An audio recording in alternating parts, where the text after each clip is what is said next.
అప్పుల బాధలు వెంటాడుతున్నాయా? అయితే 6 జేవిఆర్ వారి జాతిరత్నాలు ధరించండి. నమస్తే, వెల్కమ్ టు మనం టీవీ. నేను యాంకర్ సిరి. ప్రస్తుతం మనతో పాటు ఉన్నారు డాక్టర్ శ్రీనాథ్ గారు, ఎండి హోమియోపతి. ఆయనతో మాట్లాడతాం. డాక్టర్ గారు నమస్తే. నమస్తే అండి. డాక్టర్ గారు, జనరల్ గా చాలా మందికి హెయిర్ ఫాల్ అవుతూ ఉంటుంది. డిఫరెంట్ రీజన్స్ ఉంటాయి దానికి. కానీ వన్స్ హెయిర్ ఫాల్ అయిన తర్వాత మళ్ళీ రీగ్రోత్ ఉంటుందంటారా? అసలు హెయిర్ ఫాల్ కి రీజన్స్ ఏంటి అండ్ ఏమైనా టిప్స్ ఉన్నాయా దీనికి? తప్పకుండా అండి. చాలా మందిలో సహజంగా వచ్చేటువంటి డౌటే ఈ హెయిర్ ఫాల్ గురించి తెలుసుకోవడం అనేది. అయితే జనరల్గా హెయిర్ అనేది ప్రతిరోజు కొంత రాలిపోవడం సహజంగా ఉంటుంది. మళ్ళీ ఎప్పటికప్పుడు ఒక వారం 10 రోజుల్లో కొంత రీగ్రోత్ అనేది సహజంగా ఒక యుక్త వయసు వరకు రావడం జరుగుతూ ఉంటుంది. అయితే మనం చేసేటువంటి పొరపాట్ల వల్లే ఎక్కువగా జుట్టు రాలడం జరుగుతూ ఉంటుంది. ఇందులో ప్రధానంగా చెప్పుకోవాల్సింది నిద్రలేమి. నిద్ర సరిగ్గా పట్టకపోవడం వల్ల జుట్టు రాలడం అనేది చాలా కామన్గా కనిపిస్తూ ఉంటుంది. అలాగే మనం వాడేటువంటి డైస్ మూలంగా కూడా జుట్టు రాలడం జరుగుతూ ఉంటుంది.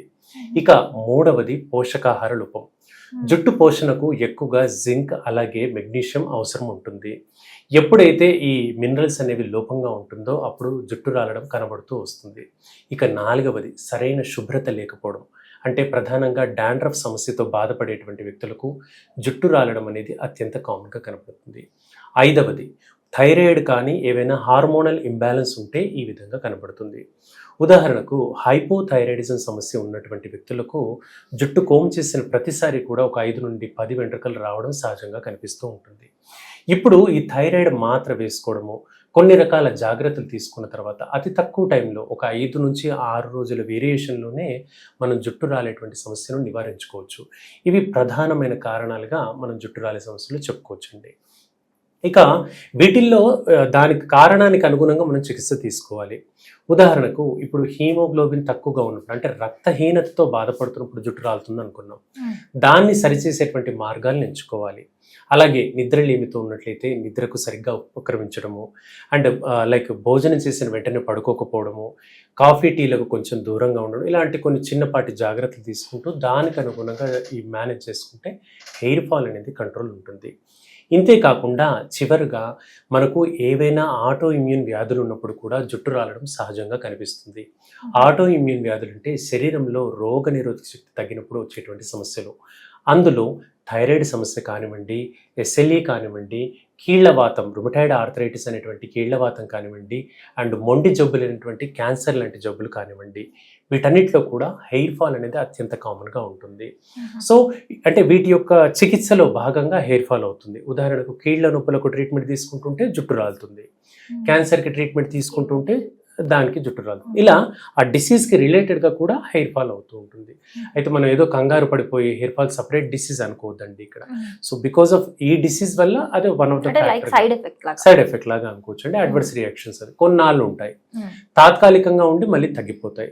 సో ఈ జాగ్రత్తలకు అనుగుణంగా మనం వ్యక్తిగతంగా పరిరక్షణ తీసుకున్నట్లయితే హెయిర్ ఫాల్ ని చాలా వరకు కంట్రోల్లో పెట్టుకోవచ్చు. మరి ఇప్పుడు అయిన హెయిర్ ఫాల్ ఉంటుంది కదా, చాలా మంది హెయిర్ పోతే మళ్ళీ రీగ్రోత్ అవ్వదు, అది చాలా కష్టం అని చెప్తూ ఉంటారు. రీగ్రోత్ అనేది అవుతుంది అంటారు ఈజీగా? హెయిర్ రీగ్రోత్ విషయంలోకి వస్తే మీరు వినే ఉంటారు పేను కొరుకుడు సమస్య అని. అంటే తలలో ఒక చిన్న ప్యాచ్ లాగా ఏర్పడుతుంది. ఒక చిన్న 1 రూపీ కాయిన్, 2 రూపీస్ కాయిన్ సైజులో ప్యాచ్ ఏర్పడుతుంది. ఆ భాగంలో హెయిర్ గ్రోత్ అనేది అవ్వదు. ఇలాంటి వాటికి సంపూర్ణంగా మెడిసిన్స్ ద్వారా తగ్గించవచ్చండి. ఇది హెయిర్ ఫాల్కి మనం ఖచ్చితంగా దీన్ని అలోపేషియా ఏరియేటా అంటాము, తెలుగులో పేను కొరుకుడు సమస్య అంటాము. వీటికి మాత్రం సంపూర్ణంగా, అంటే ఏ ఏజ్ వారికి సమస్య వచ్చినా కూడా మనం కంప్లీట్ క్లియర్గా మనం దీన్ని నార్మల్ చేయొచ్చు. ఇక చిన్నగా జుట్టు రాలుతూ వస్తుంది అనుకోండి, హెయిర్ రూట్ అనేది బాగా దెబ్బతినింది అనుకోండి, అది మాత్రం ఇంప్రూవ్మెంట్ చాలా కష్టతరం అవుతుంది. అప్పుడే సెరమ్ ప్రొడక్ట్స్ అనేవి కొంతమేర హెల్ప్ఫుల్గా ఉంటుంది. దీంతో పాటు జాగ్రత్తల్లో ఫుడ్ కానీ డైట్ మేనేజ్మెంట్ కూడా ఖచ్చితంగా ఉండాలి. అలా చేస్తే ఈ హెయిర్ గ్రోత్ మనం కంట్రోల్ పెట్టుకోవచ్చు. మరి హెయిర్ ఫాల్కి ఏమన్నా జనరల్ టిప్స్ చెప్తారా? తప్పకుండా అండి. ముఖ్యమైనవి ఒక 2-3 మాట్లాడుకుందాం. సాధారణంగా మనకు జుట్టు రాలుతుంది అన్నప్పుడు అలోవెరా జెల్ అందరికీ అందుబాటులో ఉంటుంది. ఈ అలోవెరా జెల్ని ఒక 2 స్పూన్స్ తీసుకొని, అలాగే అందులో ఒక 2 స్పూన్స్ తేనె కలిపి దాన్ని దట్టంగా తలకు పట్టించి వారంలో ఒక 2 సార్లు పట్టించి, అయితే చిన్నపాటి మసాజ్, మైల్డ్గా మసాజ్, సర్కిల్స్లో మసాజ్ చేస్తూ స్కాల్ప్కి ఎగ్జాక్ట్లీ. సో అలా చేస్తూ వారానికి ఒక 2 సార్లు చేసినట్లయితే సగటున ఒక 4 సార్లు కనీసం చేస్తే మనం ఇంప్రూవ్మెంట్ అనేది గమనించవచ్చండి. ఇది ఎందుకు అంటే తల భాగానికి, రూట్స్కి, హెయిర్ ఫాలికల్కి రక్త ప్రసరణ మెరుగయ్యేందుకు హెల్ప్ఫుల్గా ఉంటుంది. అలాగే ఇంకా కొంతమందిలో జుట్టు బాగా తీవ్రంగా రాలుతున్నప్పుడు ఆనియన్ జ్యూస్ అండి, ఉల్లి జ్యూస్, ఆ జ్యూస్ని కూడా తలకు వారంలో 1 లేదా 2 సార్లు పట్టించి ఒక 15 నిమిషాలు గ్యాప్ ఇచ్చి ఆ తర్వాత తలస్నానం చేసుకున్నట్లయితే హెయిర్ ఫాలికల్ రాలే ప్రివెన్షన్ తగ్గిస్తుంది, అలాగే రక్త ప్రసరణ మెరుగయ్యేలా చేస్తుంది. మూడవది డాండ్రఫ్ని నివారిస్తుంది. సో ఆనియన్ జ్యూస్ కూడా చాలా ప్రత్యేకించి హెల్ప్ఫుల్ అవుతుంది. ఇక ఇంకొక విషయాన్ని మనం తెలుసుకోవాలంటే క్యాస్టర్ ఆయిల్ అండి, ఆముదపు నూనె అంటాము. సో ఈ నూనెను కూడా కేవలం వారం 10 రోజుల్లో ఒక్కసారి చాలండి. ఇది కూడా చిన్నగా మర్దన చేసుకున్నట్లయితే దాన్ని 15 నిమిషాల నుంచి తల స్నానం చేసుకున్నట్లయితే జుట్టు నివారణ చాలా బాగా అవుతుంది. ఇక 4వది మనం చేయాల్సిన జాగ్రత్త ఏంటంటే మనం సెలెక్ట్ చేసుకున్నటువంటి షాంపూస్లో pH కౌంట్ అనేది ఎక్కువగా ఉండకుండా చూసుకోవాలి.